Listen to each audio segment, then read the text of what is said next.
Ladies and gentlemen, on behalf of the organizers, it is my great pleasure to welcome you all tonight and the screening of the documentary Les Enfants du Seigneur, The Lord's Children in English. Ce film a été réalisé par Yasmina Farber. Nous allons le montrer dans cette salle après une intervention de Margot Wallström, qui est ancienne ministre, ancienne commissaire européenne et aussi ancienne représentante spéciale des Nations Unies pour les violences sexuelles dans les conflits armés, et donc une des personnes les plus qualifiées pour parler de ce problème. Don't give up. The international community must not give up the fight against LRA. They have to mobilize more helicopters. They have to keep the international interest and engagement up. Because they are not the Lord's children. They are our children and they deserve a future. Il est important d'expliquer ce qui se passe en République centrafricaine. Un public suédois qui s'intéresse aux affaires du monde, mais qui n'est peut-être pas très familier avec la situation de ce pays. Nous sommes aujourd'hui en discussion très, très intense avec la Suède, parce que ce pays est un de ceux qui réfléchit à la possibilité de participer à la force européenne qui vient d'être créée par l'Union européenne dans le but d'aider à la sécurisation de la République centrafricaine. Et puis après la projection, nous aurons un débat autour de plusieurs partenaires, l'UNICEF suédoise, l'Organisation suédoise pour les Nations Unies, un blogueur et journaliste centrafricain réfugié en France pour des raisons politiques qui s'appelle Johnny Bissakounou.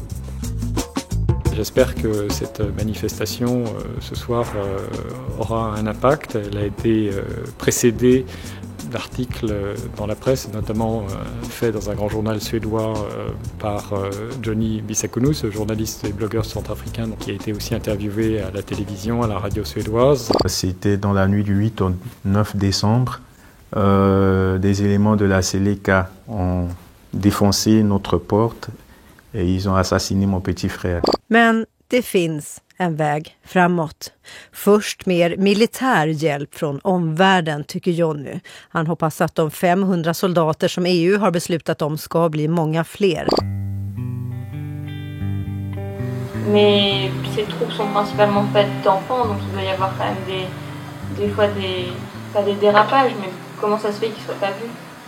C'est des gens qui n'utilisent pas la technologie, c'est des gens qui vivent de fruits, et quand ils ont de la bonne nourriture, c'est qu'ils ont pillé un village, c'est qu'ils ont attaqué des commerçants, donc c'est un peu ça le souci. Et dans cette forêt dense, voilà, ils entrent en profondeur dans la brousse, et ni vu ni connu. Donc c'est une opération pour nous extrêmement réussie. On a eu beaucoup de couverture médiatique et des échanges extrêmement riches avec le public qui était très très intéressé. Donc c'est vraiment très très important de parler de la Centrafrique et de la question des enfants soldats ici en Suède. Donc, d'organiser un événement autour d'un film qu'on a porté à bout de bras pendant des années et de le voir diffusé dans un autre pays européen pour médiatiser la cause des enfants soldats, pour nous c'est une ouverture extraordinaire. Johnny, vous revenez en Suède ? Volontiers, et je tiens aussi à remercier l'ambassade de France pour cette initiative qui me permet à moi, centrafricain, de pouvoir faire du plaidoyer pour mon pays et mobiliser plus la communauté internationale pour être au chevet des Centrafricains, voilà, dans cette situation dramatique qui prévaut en ce moment dans mon pays.